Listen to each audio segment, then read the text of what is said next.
الحمد لله الذي هدانا للإسلام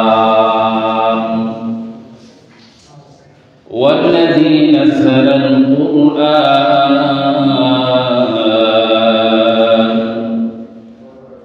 هدى للناس وبينات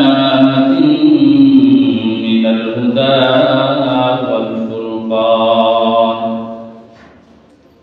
وخلق الإنسان وكرمه وشرفه وعلمه من البيان ما لم يعلم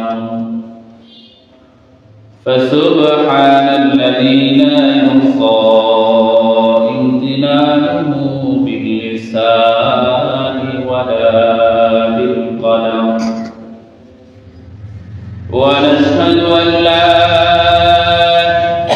إله إلا الله ونشهد أن سيدنا وسندنا وحبيبنا وحبيب ربنا وطبيبنا وطبيب قلوبنا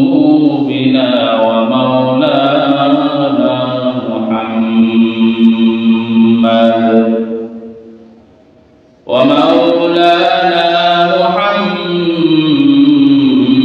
محمد عبده ورسوله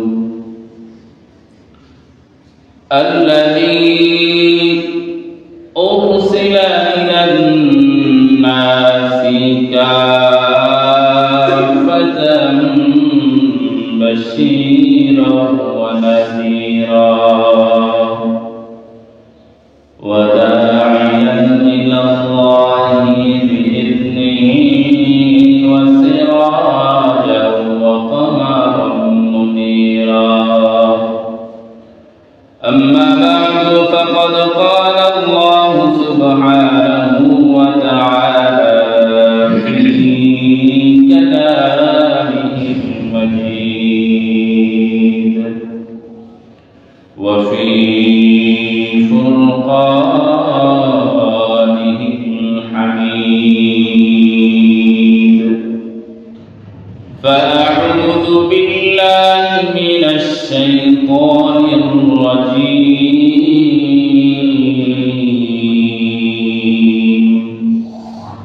بسم الله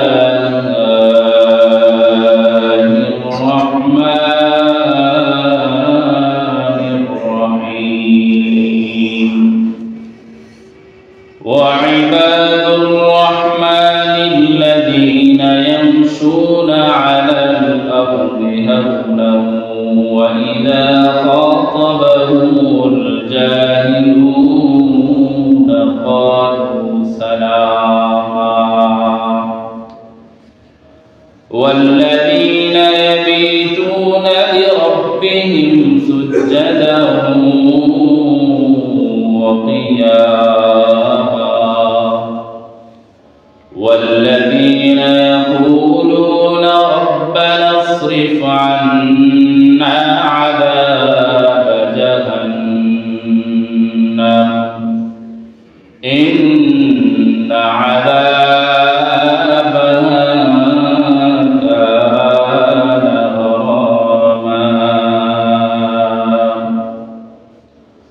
سئل رسول الله صلى الله عليه وسلم من أكرم الناس قال من أتقاكم أو كما قال النبي عليه الصلاة والسلام صدق الله مولانا العظيم وصدق رسوله النبي الكريم ونحن على ذلك لمن الشاهدين والشاكرين والحمد لله رب العالمين شكر الدرود شريف اللهم صل على محمد وعلى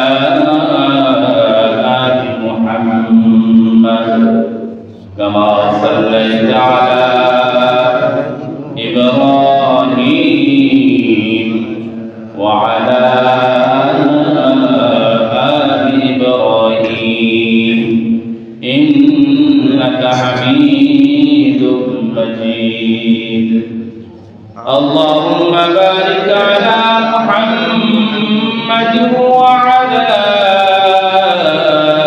آل محمد كما باركت على إبراهيم وعلى آل إبراهيم إنك حميد مجيد سبحانك لا علم لنا إلا ما علمتنا إنك أنت العليم الحكيم رب اشرح لي صدري ويسر لي أمري واحلل عقدة من لساني يفقهوا قولي الحمد لله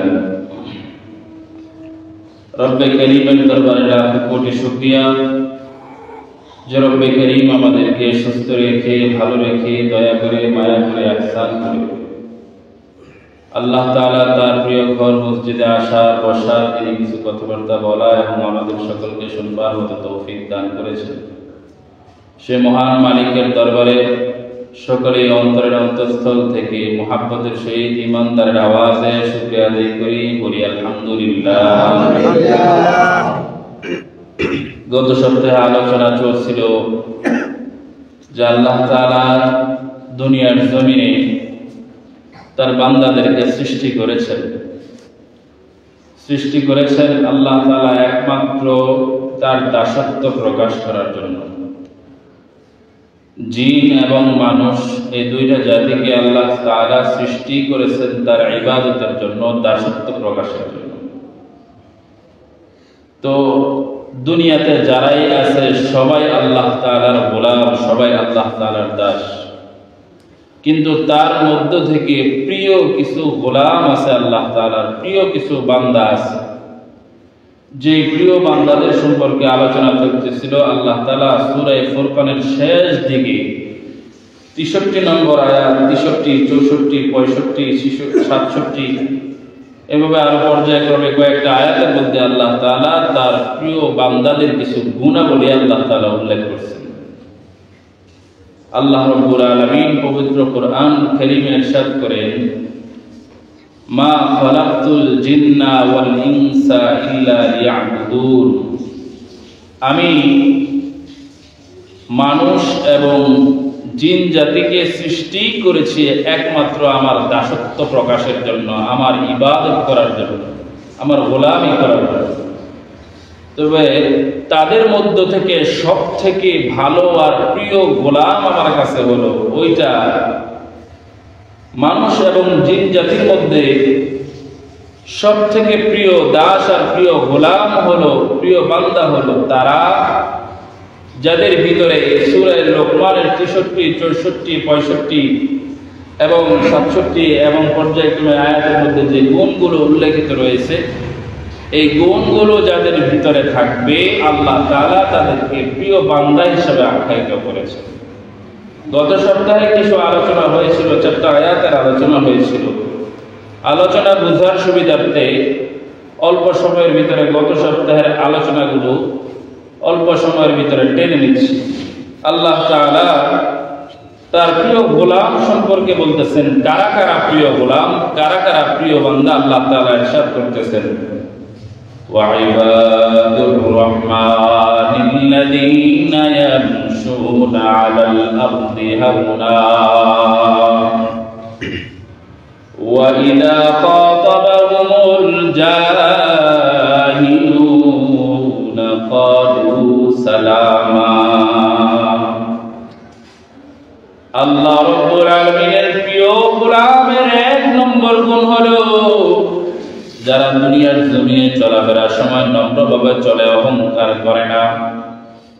2 নম্বর গুণ হলো ওয়াইদা খাতাবাহুমুল জাহিলুনা ক্বালু সালামা, যখন কোন মূর্খ ব্যক্তি, অজ্ঞ ব্যক্তি তার সাথে খারাপ কোনো আচরণ করে, ঝগড়া করার নিয়ত করে, অথবা তার সাথে যদি কোনো খারাপ ভাবে কথা বলে অথবা তাকে ডাক দেয়, তখন ওই মুমিন, ওই আল্লাহর বান্দা তাকে সালাম বলে তার পাশ কেটে চলে যায়, তার সাথে ঝগড়া অথবা বিবাদে লিপ্ত হয় না। এটা হলো 2 নম্বর গুণ।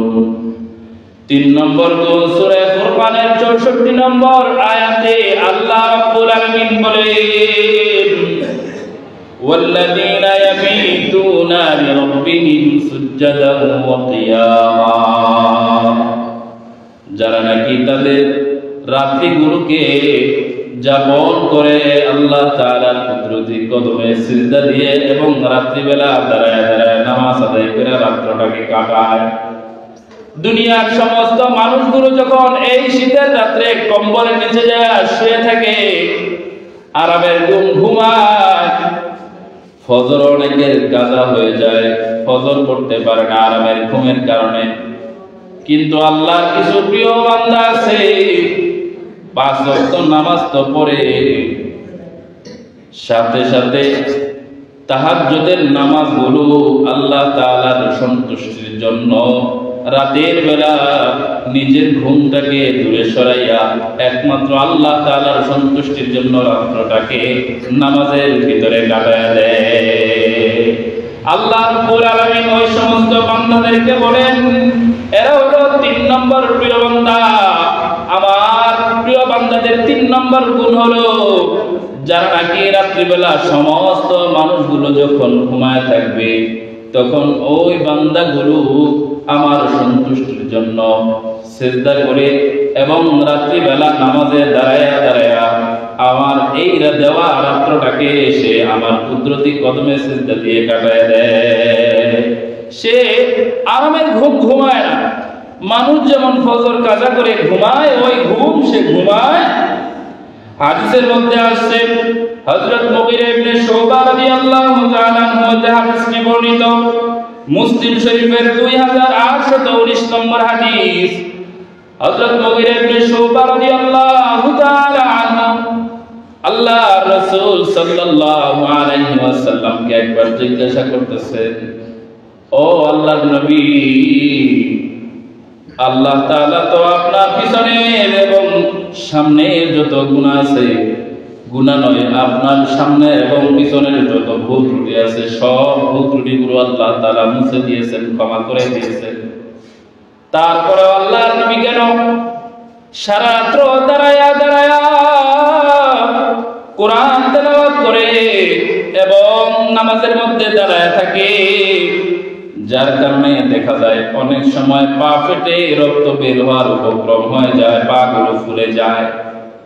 মুগীরা ইবনে শুবা রাদিয়াল্লাহু তাআলা আনহু বলেন, রাসূল সাল্লাল্লাহু আলাইহি ওয়াসাল্লামকে যখন এই কথা জিজ্ঞাসা করা হলো, ও আল্লাহর নবী, আল্লাহ তাআলা আপনার পিছনের এবং সামনের সব ভুল ত্রুটিগুলো ক্ষমা করে দিয়েছেন, তারপরেও কেন আপনি এত কষ্ট করেন, সারা রাত দাঁড়ায়া দাঁড়ায়া নামাজ কেন আদায় করেন, আপনার পা গুলো ফুলে যায়, মনে হয় ফেটে যাবে।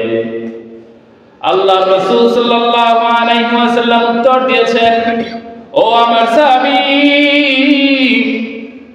আফালা আকুনা আবদান শাকুরা, আমি কি আল্লাহ তাআলার শুকরগুজার বান্দা হব, এটা তোমরা চাও না?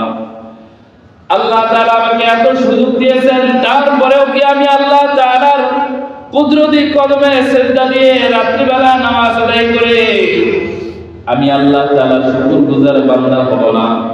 এটা কি আমার জন্য উচিত নয়?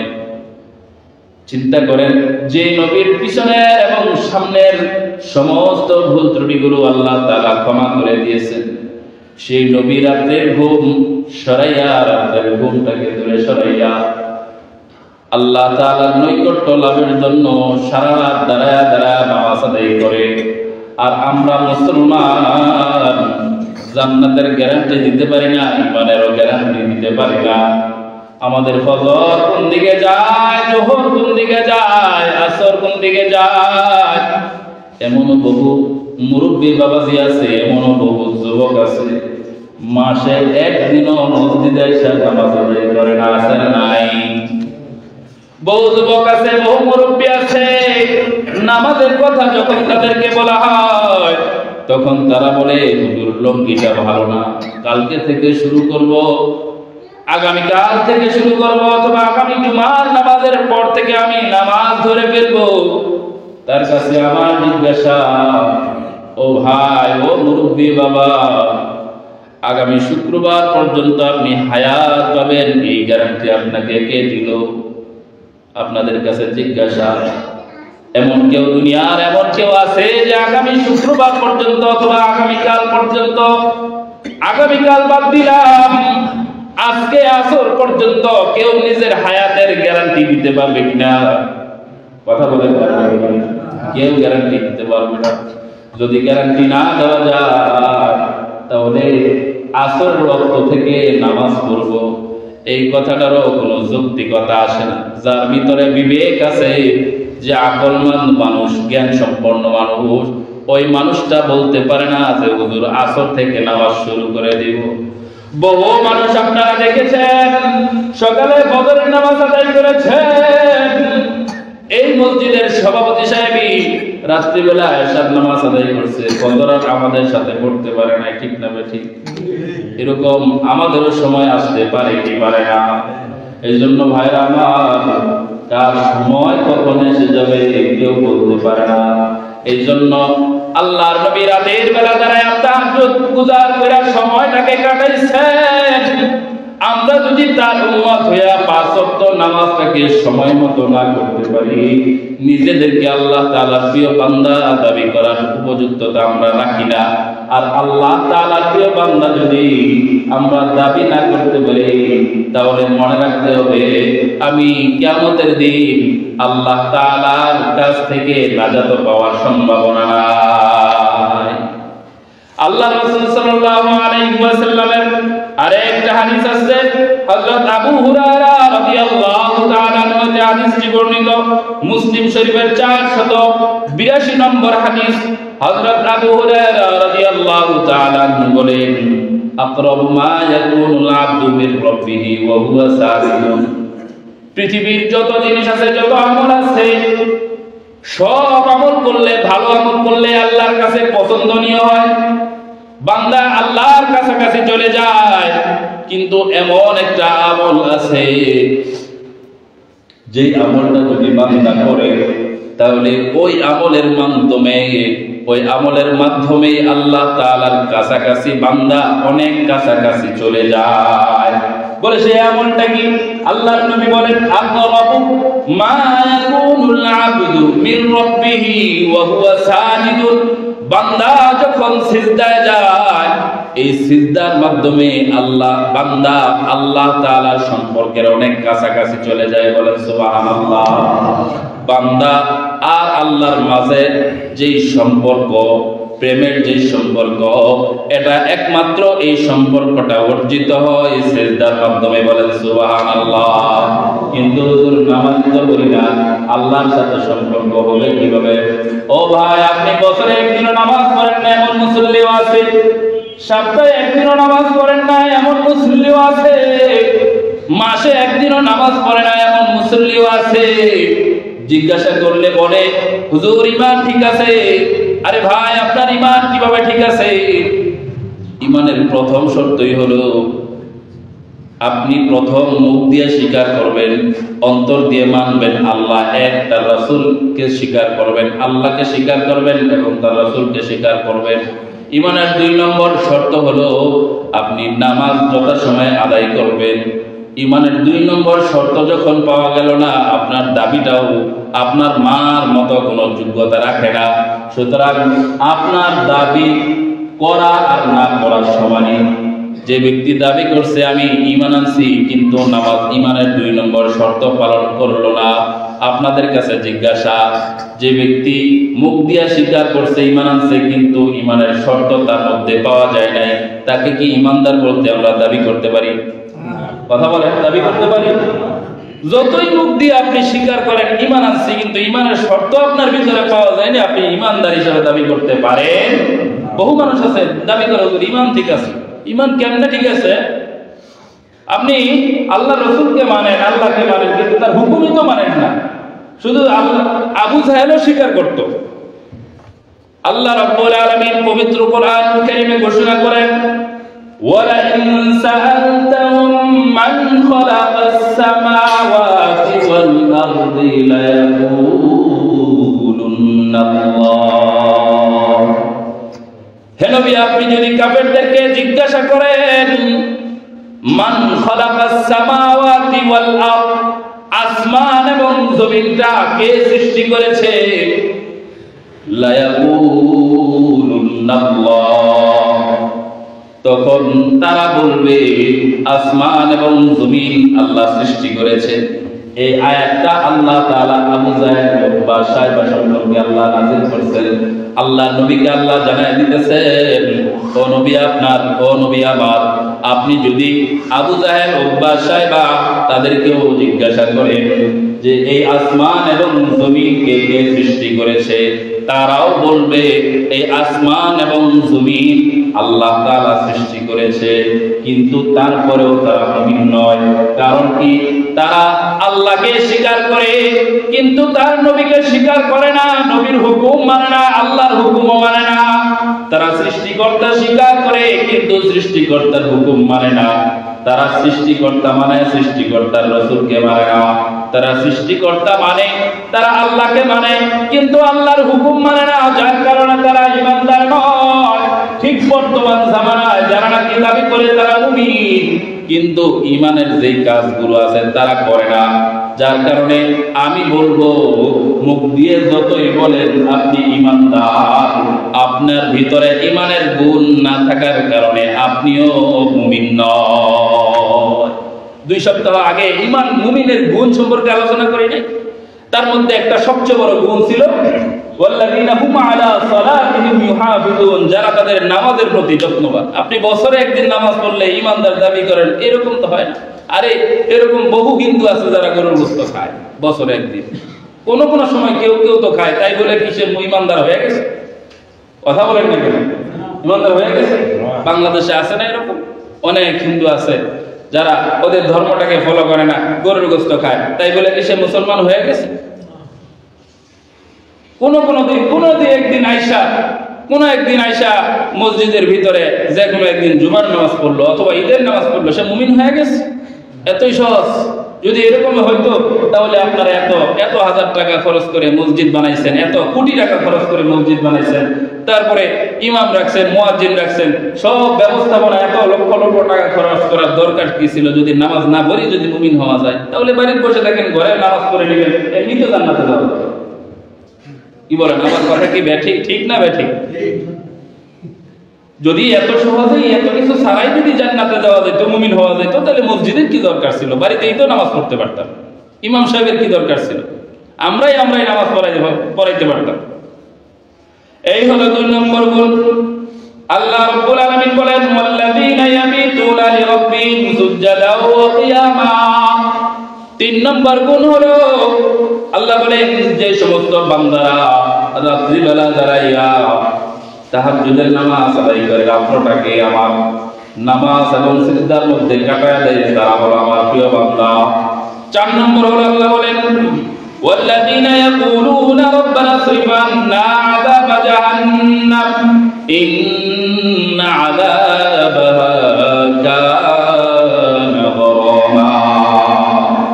আল্লাহ রাব্বুল আলামিন বলেন, যেই বান্দা বলে, ও আল্লাহ, জাহান্নামের আযাবটা অনেক কঠিন, সহ্য করার ক্ষমতা আমাদের নাই, ও আল্লাহ আপনি আমাদেরকে জাহান্নামের আযাব থেকে বাঁচান। যারা আল্লাহ তাআলার প্রিয় বান্দা হবে, ওই বান্দাগুলো আল্লাহ তাআলার কাছে সব সময় জাহান্নাম থেকে বাঁচাবে। আপনি তো মসজিদে আসেন না, নামাজেও আসেন না, আপনি ধর্মকর্ম ঠিক মতো পালন করেন না, আপনি জাহান্নাম থেকে কিভাবে পানা চাইবেন? আল্লাহ বলেন, মুমিনের 4 নম্বর সিফাত হলো আল্লাহ তাআলার প্রিয় বান্দাদের 4 নম্বর সিফাত হলো যারা নাকি সব সময় সব কিছু থেকে, ধন সম্পদ চাওয়া থেকে, স্ত্রী পুত্রর ভালো চাওয়া থেকে, সব কিছু থেকে সবার আগে সে আল্লাহ তাআলার কাছে জাহান্নাম থেকে পানা চাবে। আপনাদের কাছে আমার জিজ্ঞাসা, এখানে কয়জন আছি প্রত্যেক দিন আল্লাহর কাছে জাহান্নাম থেকে পানা চাই? জাহান্নামের কথা মনেই নাই, আখিরাতের কথা মনেই থাকে না। আল্লাহ আমার ঘরের মধ্যে এই নাই ওই নাই, টাকা দরকার, পয়সা দরকার, আমি দূর অবস্থায় আছি, খাবার দরকার, এই দরকার ওই দরকার বলতে বলতে জাহান্নাম যে আমার সামনে আছে, এই জাহান্নাম থেকে যে পানা চাইতে হবে এটা আমি ইমানদারের মনে নাই। এজন্য আল্লাহ রাব্বুল আলামিন বলেন, আল্লাহ তাআলার প্রিয় বান্দাদের 4 নম্বর সিফাত হলো যারা নাকি সব সময় আল্লাহ তাআলার কাছে জাহান্নাম থেকে পানা চায়। এজন্য রাসূলুল্লাহ সাল্লাল্লাহু আলাইহি ওয়াসাল্লাম একটা দোয়া শিক্ষা দিয়েছেন। দোয়াটা হলো আল্লাহুম্মা আজিরনা মিনান নার। বলেন সবাই আমার সাথে সাথে, আল্লাহুম্মা আজিরনা মিনান নার। এই দোয়াটা যে ব্যক্তি সকালে 7 বার অর্থাৎ ফজরের পরে 7 বার, সন্ধ্যার পরে অর্থাৎ মাগরিবের পরে 7 বার যে ব্যক্তি দোয়াটা পাঠ করবে, আল্লাহ তাআলা কিয়ামতের দিন ওই ব্যক্তিকে জাহান্নাম থেকে রক্ষা করবেন। বলেন সুবহানাল্লাহ। হাদিসের কথা। দোয়াটা আবার বলেন সবাই, আল্লাহুম্মা আজিরনা মিনান নার। আল্লাহুম্মা আজিরনা মিনান নার। আল্লাহর কাছে সব সময় দোয়া করব, আল্লাহ আপনি আমাকে জাহান্নামের আগুন থেকে বাঁচান। এই হলো 4 নম্বর গুণ। 5 নম্বর গুণ হলো আল্লাহ রাব্বুল আলামিন বলেন, ওয়াল্লাযীনা ইযা আনফাকু লাম ইউসরিফু ওয়া লাম ইয়াকতুরু ওয়া কানা বাইনা যালিকা কাওয়ামা। ওয়াল্লাযীনা ইযা আনফাকু, মুমিনরা যখন দান করবে, আল্লাহর প্রিয় বান্দারা যখন দান করবে, আল্লাহর প্রিয় বান্দাদেরকে আল্লাহ তাআলা যখন ধন সম্পদ দিবে, এই ধন সম্পদ সে হয়তো খরচ করবে না, অপচয় করবে না, অশ্লীল বেহায়াপনা কাজের জন্য। আল্লাহ তাআলা যে সমস্ত কাজগুলোকে হারাম করেছেন, ওই হারাম কাজের ক্ষেত্রে তার মালগুলো অপচয় করবে না এবং কৃপণতাও করবে না। ওয়ালাম ইয়াকতুরু, কৃপণতাও করবে না। আল্লাহ বলেন, ওয়া কানা বাইনা যালিকা কাওয়ামা। সে ইসরাফও করবে না, অপচয় করবে না, আবার একবারে কৃপণতাও করবে না। আল্লাহ প্রিয় বান্দা যারা হবে, এই দুইটার মাঝামাঝি সে অবস্থান করবে। বলেন সুবহানাল্লাহ। এরপরে আছেন 6 নম্বর গুণ। আল্লাহ বলেন, ওয়াল্লাযীনা লা ইয়াদউনা মা'আল্লাহি ইলাহান আখার ওয়া লা ইয়াকতুলুনা আন-নাফসাল্লাতী হারামাল্লাহ ولا يقتلون النفس التي حرم الله إلا بالحق ولا يزنون ومن يفعل ذلك يلقى أثاما। আল্লাহ রাব্বুল আলামিন 7 নম্বর গুণ সম্পর্কে বলেন, আল্লাহ প্রিয় বান্দাদের 7 নম্বর গুণ হলো আল্লাহ তাআলার এই প্রিয় বান্দারা তার জীবন শেষ হয়ে গেলে এই প্রিয় বান্দা আল্লাহর সাথে কাউকে শরীক করবে না। যদিও তার মা বাবা তাকে ত্যায্যপুত্র করে দেয়। অনেক বাংলাদেশে অনেক জায়গায় দেখবেন, সন্তান যখন মুসলমান হয়ে যায়, পুরা পরিবারটা মুসলমান ছিল, পুরা পরিবারটা খ্রিস্টান ছিল, পুরা পরিবারটা বৌদ্ধ ছিল। সন্তান যখন মুসলমান হয়ে যায়, তখন বাবা মার পক্ষ থেকে প্রেশার আসে, তুই যদি তোর ধর্ম না ছেড়ে আমাদের ধর্মে আবার যদি ফিরে না আসো, তাহলে আমরা তোকে ত্যায্য করে দেব, তোকে হত্যা করব। বহু হুমকি ধামকি দেওয়ার পরেও অনেক যারা প্রিয় বান্দা আল্লাহ তাআলা, তারা ইসলাম থেকে খারেজ হয় না, আল্লাহ তাআলার ওয়াদা থেকে তারা বিচ্যুত হয় না। এমন বান্দা সম্পর্কে আল্লাহ রাব্বুল আলামিন বলেন, তারা হলো আমার প্রিয় বান্দা, আর এই প্রিয় বান্দাদের জন্য আমি জান্নাতের ফয়সালা করে রেখেছি। বলেন সুবহানাল্লাহ।